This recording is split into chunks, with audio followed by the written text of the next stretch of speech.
வணக்கம். ராவணனின் ஆட்சி காலத்தில் இலங்கை எப்படி இருந்தது தெரியுமா? வாருங்கள் செல்லலாம் ராவணனின் இலங்கைக்கு. இலங்கையின் வரலாற்றில் ராவணன் ஒரு வல்லமை வாய்ந்த அரசராக இருந்தார். அவர் நாட்டை செழிப்பான, பாதுகாப்பான, மக்களின் நலனுக்கே மையமாக கொண்டு வழி நடத்தியவர். முத்துக்கள் கடற்கரையில் நிரம்பி வழிந்தன. இது அந்நாட்டின் கடல் வளத்தை குறைக்கும். இலங்கையில் தங்கம், வெள்ளி, மலை வளங்கள், பயிர்கள், கடல் வளங்கள் அனைத்தும் நாட்டின் செழிப்புக்கு பயன்படுத்தப்பட்டன.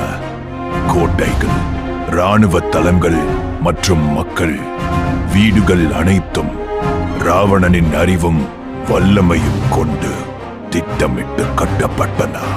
மக்களின் நலனும் இராணுவ வலிமையும் ஒரே நேரத்தில் முன்னெடுத்து இலங்கையை வல்லமையான செழிப்பான நாடாக மாற்றியவர் ராவணன். பல கலைகளில் அவர் வல்லவராக விளங்கியதால் இவரை 10 தலை ராவணன் என்றும் கூறுவர். ராஜ்யத்தின் பெருமை, பலங்கள் மற்றும் அரசியல் திறனில் அவர் மாபெரும் மன்னர். அமரர் கூட வந்தருளும் நகரம் என கம்பரால் புகழப்பெற்ற நகரம் ராவண பூமி.